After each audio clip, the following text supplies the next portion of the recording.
Hi friends, அஸ்ஸலாமு அலைக்கும். இன்றைக்கி சோயாவும் பாலக்கீரை வச்சு ஒரு அருமையான கிரேவி செய்யலாம். வாங்க கிச்சனுக்கு போகலாம்.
சுடு தண்ணி எல்லாமே ஒரு அரை ஹவர் நல்லா ஊறும்.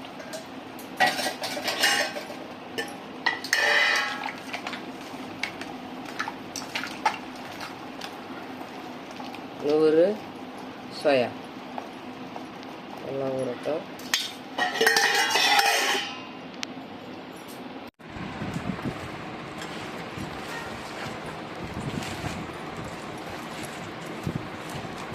கட்டு பாலக்கீரை இந்த மாதிரி எல்லாமே காம்போடு இருக்குது.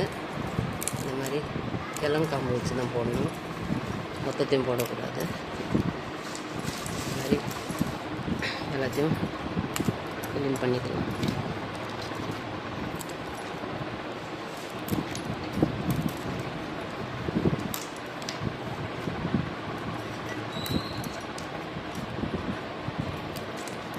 அதையும் க்ளீன் பண்ணி வாஷ் பண்ணிவிட்டு பார்க்கலாம்.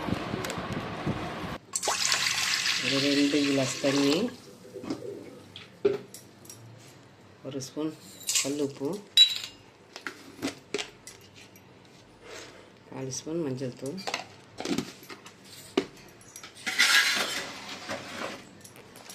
இந்த மாதிரி ஒரு பெரிய பாத்திரத்தில் வச்சு தான் அலசுவோம் கீரை எப்போவுமே. அப்போ தான் அதில் உள்ள மண்ணெல்லாம் நல்லா உதிரும். இல்லை மண் இல்லை இருந்தாலும் அந்த மாதிரி அகலமாக வச்சு அலசுறதுனால அதில் பின்னால் கருப்பாக ஏதாவது கொஞ்சம் அழுக்கு ஒட்டி இருக்கும், அதெல்லாம் நல்லா க்ளீன் ஆகிடும். அப்படியே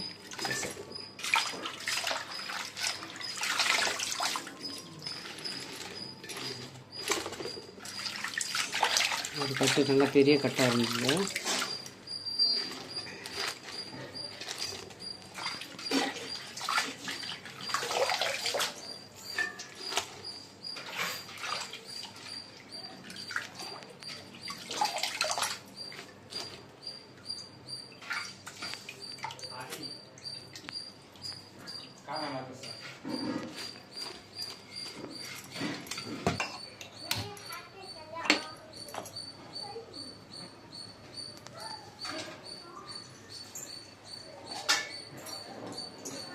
ஒரு 5 நிமிஷம் வேக வச்சுக்கலாம். 5 நிமிஷம் ஆயிடுச்சு.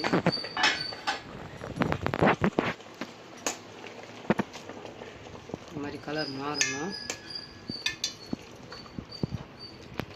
தடை போடணும், கேஸ் ஆஃப் பண்ணிக்கலாம். அப்போ இந்த மாதிரி எடுத்து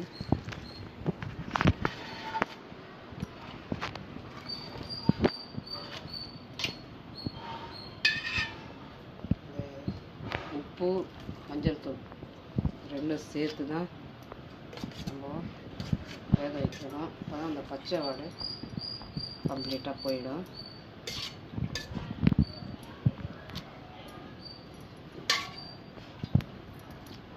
நல்லா ஆறட்டும். இந்த தண்ணி அப்படியே யூஸ் பண்ணிக்கலாம். அதனால் ஒரு 2 கிளாஸ் தண்ணி போட்டு தான் நம்ம கீரையை வேக வைக்கணும். இந்த தண்ணி அப்புறம் யூஸ் பண்ணிக்கலாம். இது நல்லா ஆறட்டும்.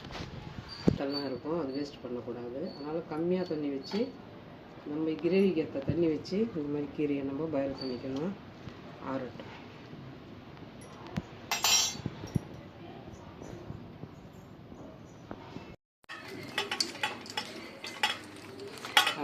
ஆயிடுச்சு. கொஞ்சம் 2 வாட்டி இந்த மாதிரி கலந்து விட்டுடணும். அப்போ தான் அந்த காரம் புளிப்பு எல்லாமே நல்லா அப்சர்வ் ஆகிருக்கும்.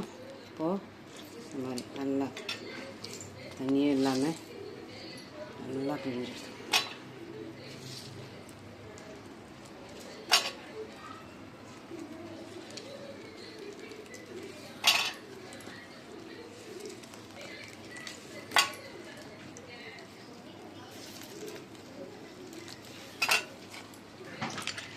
பச்சை மிளகா காரமெல்லாம் இதில் நல்லா இறங்கியிருக்கும்.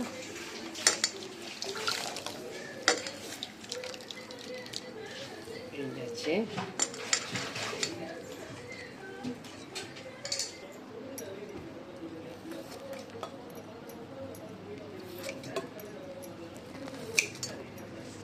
ரெண்டாக அந்த மாதிரி கட் பண்ணிக்கணும்.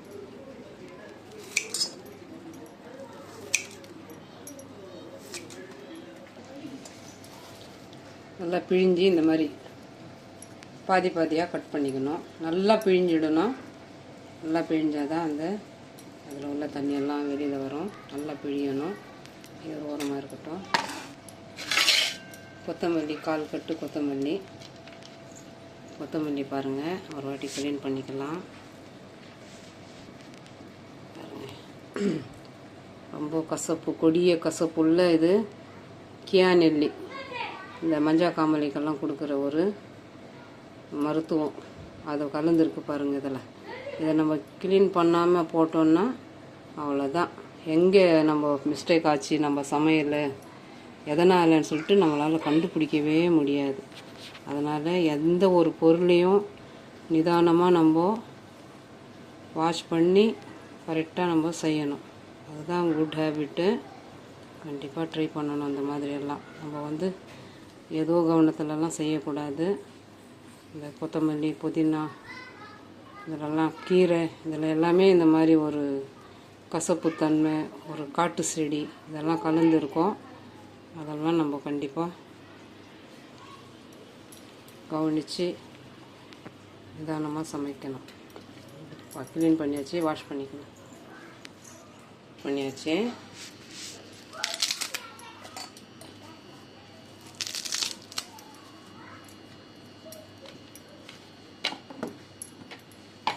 பச்சை மிளகா முதல்ல இதை அடிச்சு எடுத்துக்கலாம்.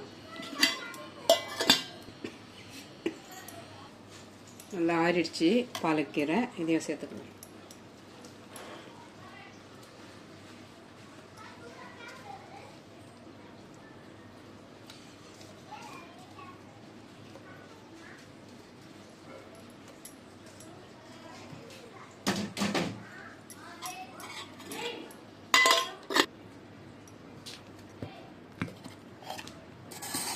இது ஈஸியாக இருக்கும்னு சொல்லிட்டு இந்த மாதிரி நான் சின்ன பிளேட் இதனுடைய மூடி போடாமல் இந்த மாதிரி வச்சு யூஸ் பண்ணிக்கிறேன். அடிச்சாச்சு. பட்டர் சேர்த்துக்கலாம். அது 4 ஸ்பூன் பட்டரு நல்லா மெல்ட் ஆகிடுச்சு. ஃப்ரிட்ஜ்லேருந்து வெளியில் வச்சதும் ஃபஸ்ட்டு சோயா போட்டு நல்லா வறுத்து எடுத்துக்கலாம். நல்லா பொன்னிறமாக கோல்டன் கலராக வறுத்து எடுத்துக்கலாம்.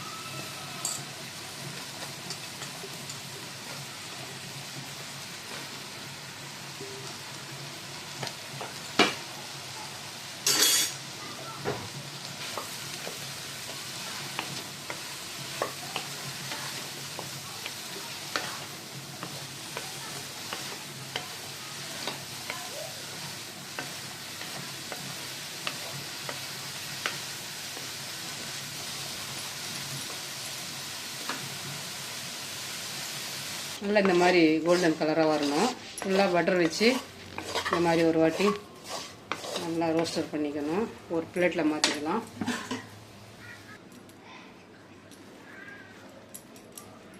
இது ஒரு ஓரமாக இருக்கட்டும். ஒரு 5 ஸ்பூன் கடலை எண்ணெய்,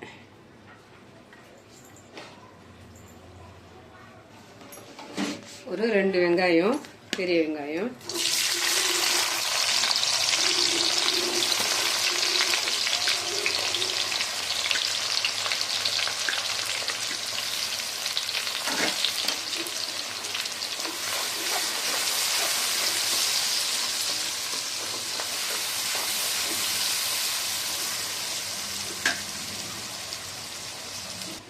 ஃபஸ்ட்டு நம்ம சோயா ஊற வைக்கும்போது இந்த மிளகா கீரி போட்டோம் இல்லையா, இது அப்படியே இந்த மாதிரி அப்படியே போட்டுக்கணும். நம்ம அரைச்சது 3 மிளகா, பச்சை மிளகா. இது லைட்டாக இந்த மாதிரி நம்ம தாளிப்பில் சேர்த்துக்கலாம். ஒரு பெரிய ஸ்பூன் இஞ்சி பூண்டு பேஸ்ட், பச்சை வாடை போகிற வரைக்கும் எல்லாத்தையும் நல்லா கலந்து. சோயா வந்து ரொம்ப எவ்வளோ காரம் இருந்தாலும் அது அப்சர்வ் ஆகிடும். கொஞ்சம் காரம் எக்ஸ்ட்ரா வச்சுக்கினாலும் அந்த கிரேவி அந்த கரெக்டாக அந்த லெவலுக்கு வந்துடும். கிரேவியில் காரம் இருக்காது. சோயா மட்டும் நம்ம கொஞ்சம் காரசாரமாக நம்ம சாப்பிட்ற மாதிரி, ஒரு நான்வெஜ் சாப்பிட்ற மாதிரி ஒரு ஃபீல் வரும். அதனால் இந்த மாதிரி அந்த மிளகாவை இந்த மாதிரி கீரி போட்டுக்கணும். ஃபஸ்ட்டு இதில் உள்ள பாதி காரம் சோயாவில் போயிடுச்சு, மீதி உள்ளது இந்த மாதிரி கிரேவியில் சேர்த்துக்கலாம். நவீன் தக்காளி 2,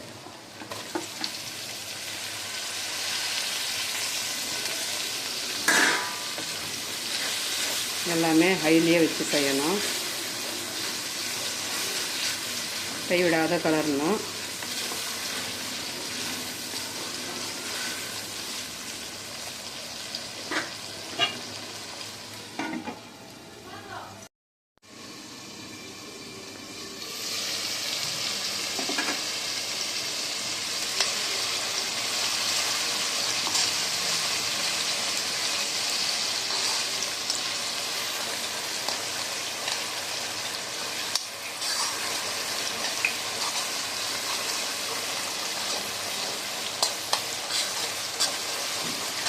நல்லா வதங்கிடுச்சு. 1/4 ஸ்பூன் மஞ்சள் தூள், 1 ஸ்பூன் சோம்பு பவுடர், 1 ஸ்பூன் மிளகுத்தூள், 1 ஸ்பூன் கரம் மசாலா,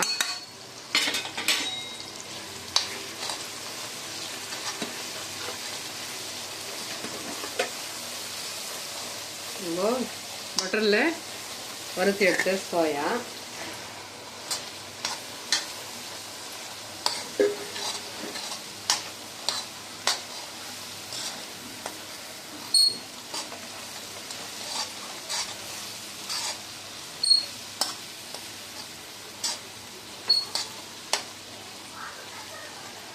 அரைச்ச பாலக்கீரை, கொத்தமல்லி, பச்சை மிளகாய்.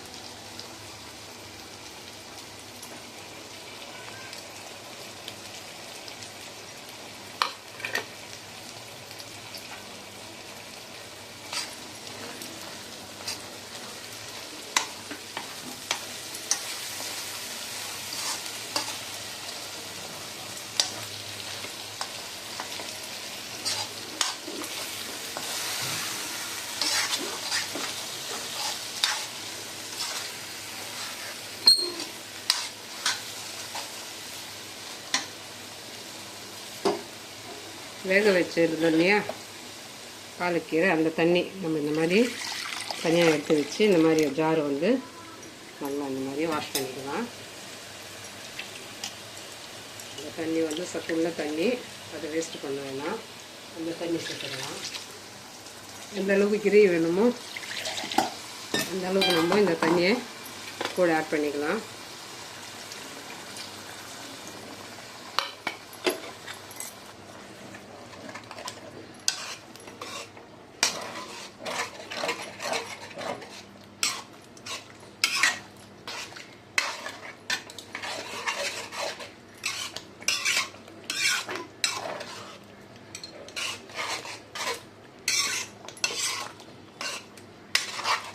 நல்லா கலந்து கொடுத்துக்கணும்.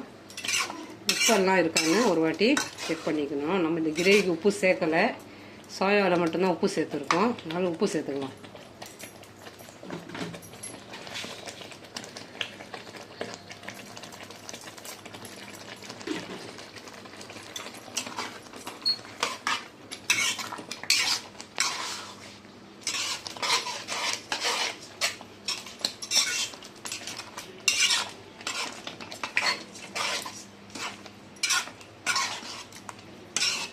நல்லா எண்ணெய் தெரிஞ்சு வர வரைக்கும்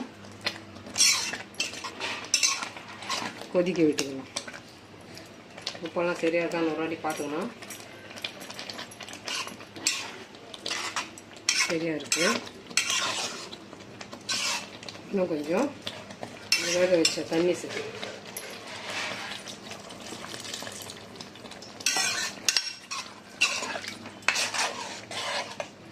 நல்லா அது கொதித்து எண்ணெய் தெரிகிற வரைக்கும் மூடி வச்சிடணும்.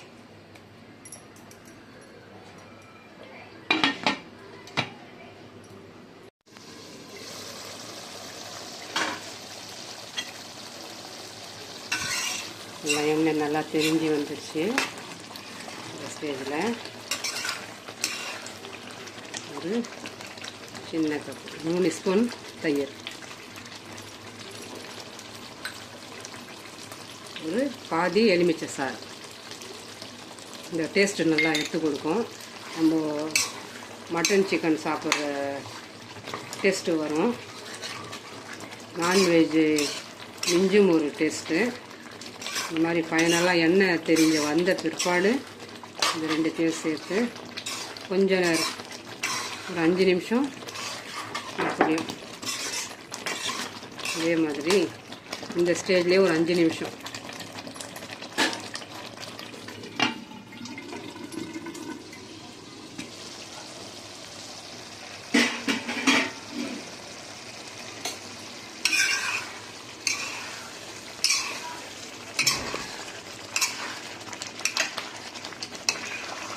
தெரிக்கும். இந்த மசாலா வந்து கொதிக்கும் போது தெரிக்கும். அதனால் இந்த தீயை லோவாக வச்சுக்கணும். தீ லோ பண்ணிக்கோங்க. தெரிக்கும்.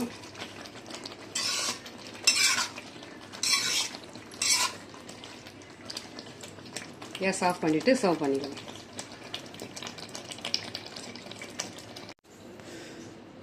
அவ்வளோதாங்க. சோயா பாலக்கீரை வச்சு கிரேவி பண்ணியாச்சு. இந்த பாலுக்கு பன்னீர், பாலக், சிக்கன் இந்த மாதிரி தானே பண்ணுவோம். இந்த மாதிரி சோயாவில் ஒரு வாட்டி கண்டிப்பாக ட்ரை பண்ணி பாருங்கள். இந்த மெத்தடை கரெக்டாக ஃபாலோ பண்ணிங்கன்னா அந்த ஒரு நான்வெஜ் சாப்பிட்ற ஃபீல் வரும். நான்வெஜ் எடுத்துக்காதவங்க கண்டிப்பாக இந்த மாதிரி ட்ரை பண்ணி சாப்பிடலாம். அந்த அருமையான ஒரு ரெசிபி. இந்த சோயா வச்சு இந்த அளவுக்கு நம்ம செய்யலாம். போட்ட சோயா 100 தான். வந்திருக்கிற கிரேவி பாருங்கள், இந்த அளவுக்கு வந்திருக்கு. நல்லா எல்லாருக்குமே தகுந்த வரைக்கும் நம்ம மசாலா சேர்த்து எந்த அளவுக்கு வேணுமோ அந்த அளவுக்கு நம்ம சமைச்சிக்கலாம். சோயா உடம்புக்கு ரொம்ப ரொம்ப நல்லது. வெயிட் லாஸ் பண்ணும், கொலஸ்ட்ராலை கண்ட்ரோல் பண்ணும். சோயா வந்து அந்த அளவுக்கு நம்ம அவ்வளோவா நம்ம அன்றாடம் தேவைக்கு யூஸ் பண்ணுறது இல்லை. கண்டிப்பாக சோயா வச்சு நிறைய ரெசிபி போடலான்ற ஒரு ஐடியாவில் இருக்கேன். இதுக்கு சப்ஸ்கிரைப் பண்ணுங்கள். அதுக்கப்புறம் நிறைய வீடியோ பார்க்கலாம். இந்த சோயா பாலக் பாஜி கீரை சமையல் பிடிச்சிருந்துச்சுன்னா like, comment, share, bell button மறக்காமல் நல்ல உள்ளங்கள் பேகம் சேனலுக்கு சப்ஸ்கிரைப் பண்ணுங்கள். அஸ்ஸலாமு அலைக்கும்.